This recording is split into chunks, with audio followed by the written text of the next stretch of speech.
महाशिवरात्रि की हार्दिक शुभकामनाएं दोस्तों।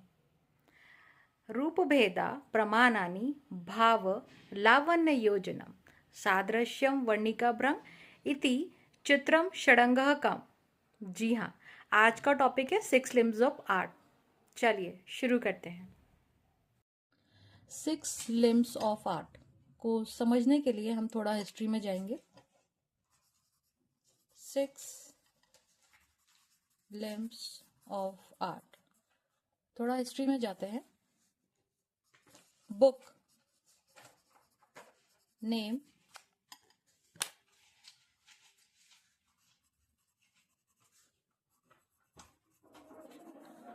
कामसूत्र, जो कि 600 ईसा पूर्व में लिखी गई वात्स्यायन जी द्वारा।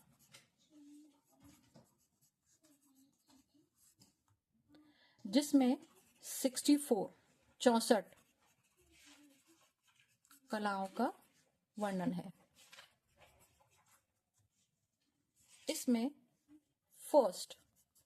पहले स्थान पर संगीत को दिया गया है, चौथे स्थान पर चित्रकला को, और अंतिम स्थान इसमें दिया गया है व्यायाम को, जिसका सर्वप्रथम अनुवाद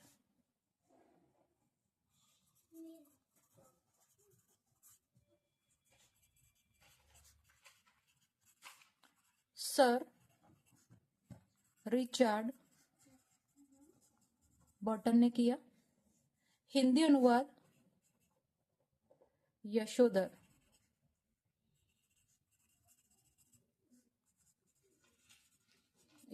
पंडित जी ने किया। और थोड़ा सा समझते हैं।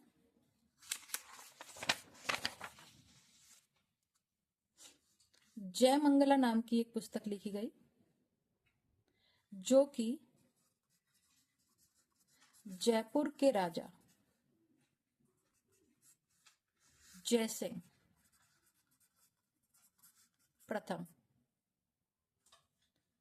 11वीं शताब्दी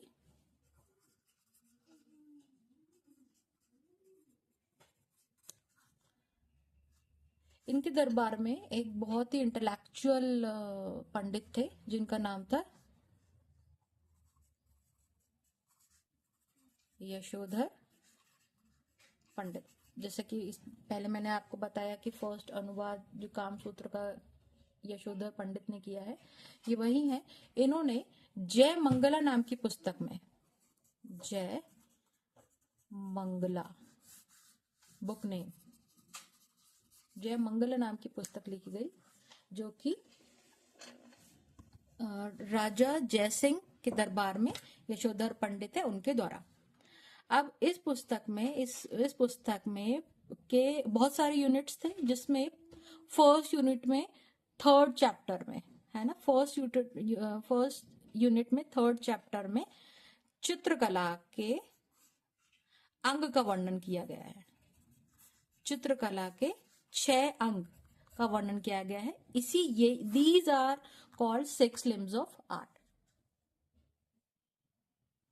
आगे बढ़ते हैं। फंडामेंटल ऑफ आर्ट का ऐसे वर्गीकरण कर लेते हैं।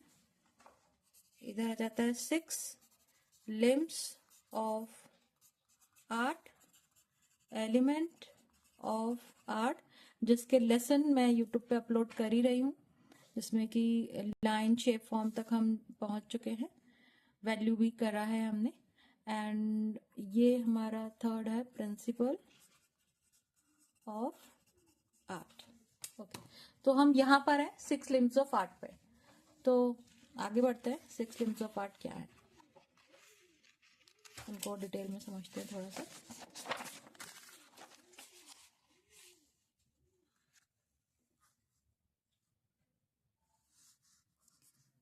Six limbs of art. First, रूप भेद, called secrets of फॉर्म। अनुपात,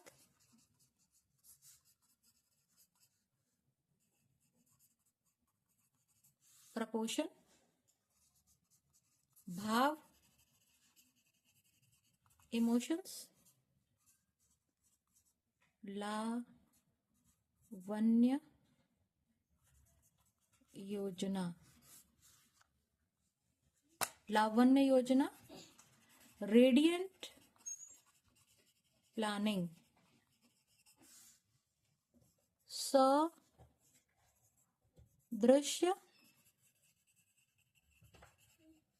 रिजेम्बलेंस,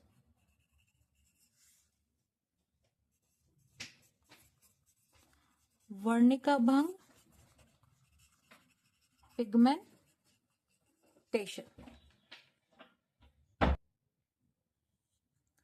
रूप भेद, रूप भेद जैसे कि आप वर्ड्स को भी वर्ड से समझ रहे होंगे। रूप प्लस भेद, सीक्रेट्स ऑफ फॉर्म, है ना। विभिन्न रूपों में भेद करना। There are different types of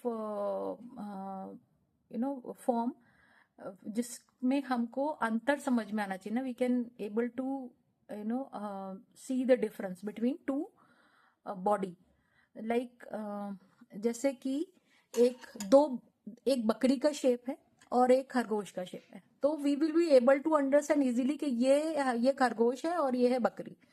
अगर हमें दो बकरियों में भेद करना हो या दो खरगोश में आपस में भेद करना हो, तो आपको वो दृष्टि का ज्ञान होना जरूरी है। तो दैट इज रूप भेद।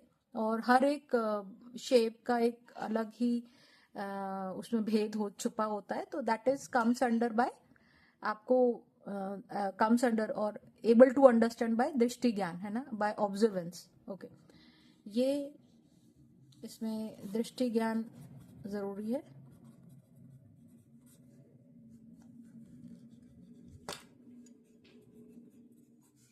ऑब्जर्वेशन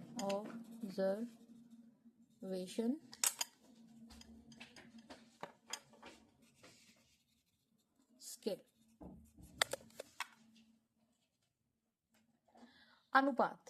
अनुपात जैसे कि आप समझ रहे हैं, कोई भी माप एक प्रमाण, है ना, बनावट।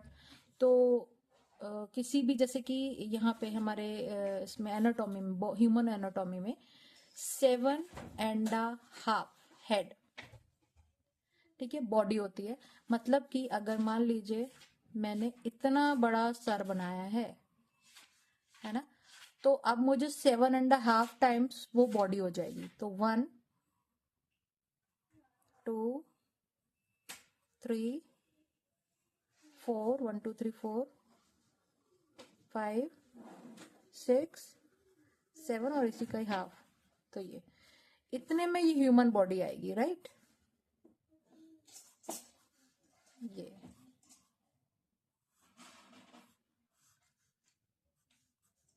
ये इतने में हमें ह्यूमन बॉडी का एक माप होता है। इतने में हम एक ह्यूमन बॉडी क्रिएट करते हैं 7.5 में। और इसका ना डिफरेंट एक स्केल है। जैसे कि अगर हमें कोई बच्चे का वो बनाना है, बालक जिसको हम बोलते हैं चाइल्ड, अगर हमें उसका बॉडी बनाना है, तो माप जो रहेगा ना, that is it's called head, है ना। ये वो व्हाट इज 7.5 टाइम्स हेड का जो होता है ना। तो इसको हम बोल सकते हैं। अब चाइल्ड का कितना होगा, राइट। तो आप चाइल्ड का लिख लें, और कुमार का कितना होगा वो भी लिख लें, मानव, ठीक है। इस तरीके से आप इसको याद कर लें, क्योंकि माप तो वो रहेगा कि अगर आप जितना भी हेड ले रहे हो ना, how many times that head. अभी अगर मैंने ये हेड एक माप है मेरा उस हेड का, तो 7.5 टाइम्स वो दैट हेड। लाइकवाइज बालक, कुमार, मानव और भयानक का मैं यहाँ पे मेंशन कर रही हूँ। उस तरीके से उसकी ह्यूमन बॉडी क्रिएट होगी। चाइल्ड का जो रहेगा 5, 8, कुमार का 10, 12 एंड देन 16। ये हम याद कर ले। एक हेड का माप है। अगर आप बालक का, जैसे एक हेड ले रहे हैं तो वो 5.5 या 5 हेड के बराबर उसकी बॉडी बनेगी, है ना। तो मतलब children can measure anything between 4 to 6 heads, ऐसा करके हम बोल सकते हैं। तो एडल्ट की body, the average height of an adult body is 7.5 heads, as I told you before. और आगे बढ़ते हैं, ये हमने माप लिख लिया, अब हम आगे बढ़ते हैं। भाव, भाव है ना, प्रकट और प्रच्छन्न दो प्रकार के होते हैं। एक प्रकट भाव होता है, एक अप्रकट भाव होता है, प्रच्छन्न भाव। जैसे कि प्रकट भाव में आप क्या हो सकता है, प्रकट भाव जैसे कि हमें खुशी हो रही है तो वी विल एबल टू सी, हम देख सकते हैं, हमारे फेस पर वो आ जाएगा कि हम खुश हैं, हम दुखी हैं, या हमें गुस्सा है, या हम सरप्राइज हैं। तो ये सब हम प्रकट भाव में आते हैं, ये भाव, इमोशंस। और प्रच्छन्न भाव जैसे कि मैं भूख लग रही है, तो भूख लग रही है तो वो आपके फेस पर तो आएगा नहीं कि आप भूख लग रही है, वो अलग बात है, एक्सेप्शनल सार दे कि you will be able to make people understand that you are hungry, है ना। तो बाकी दिस कम्स अंडर प्रच्छन्न भाव। अभी इसमें हमारे इंडियन उसमें इंडियन टीचिंग्स में क्या है कि भाव को हमने समझाया है कि रसों से, रसों के ज्ञान से समझाया है, जो कि रिटर्न बाय भरत मुनि, है ना। तो रस हमारे कितने हैं हमारे पास, जो कि भरत मुनि ने बताए हैं, वो है 8 रस। और उनके जो शिष्य थे अभिनव गुप्त, उन्होंने एक रस और जोड़ दिया था जो कि शांत रस था। अभी 2 और जुड़ गए, भक्ति रस और एक वात्सल्य रस, है ना। जो भरत मुनि ने जो अपनी किताब में मेंशन करा था, दैट इज 8 रस। तो अगर हमने उनको समझ लिया, रसों का ज्ञान हमें समझ गया, तो we will be able to understand the भाव। अब आ जाते हैं लावण्य योजना, रेडियंट प्लानिंग। भाव, लावण्य योजना is nothing but the outer beauty, हमारी बाह्य सुंदरता। जैसे कि कोई इंसान अगर सुंदर है, प्रकृति में हर इंसान, हर जीव सुंदर ही है, भगवान ने जो भी बनाया सब सुंदर है।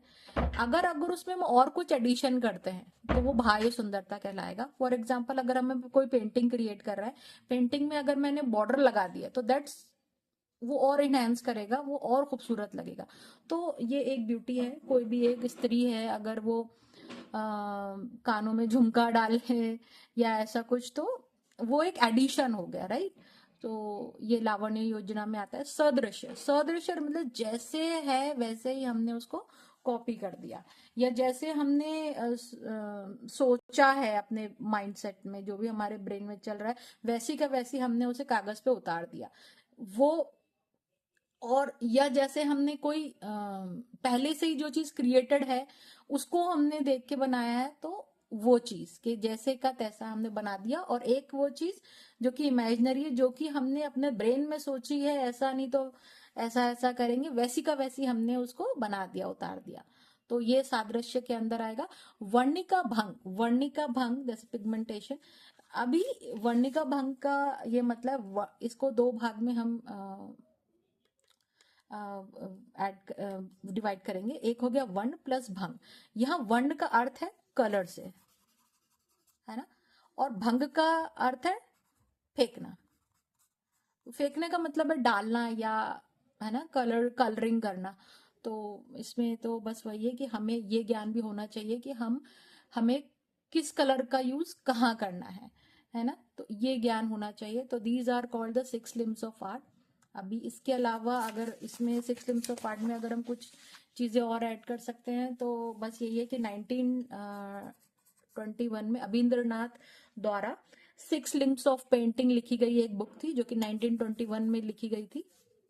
6 लिम्स ऑफ पेंटिंग।